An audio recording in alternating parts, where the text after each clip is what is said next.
ಮೈಸೂರು ರಸ್ತೆ. Next station is Mysore Road.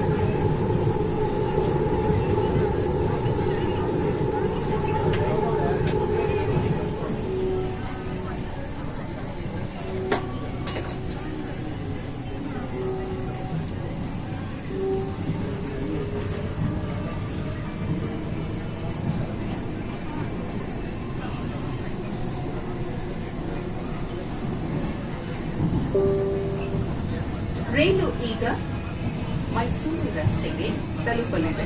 ಬಾಗಿಲುಗಳು ಎಡಕ್ಕೆ ತೆರೆಯಲು. ರೈಲು ಇಳಿಯುವ ಮುನ್ನ ಅಂತರದ ಬಗ್ಗೆ ಗಮನವಿದೆ.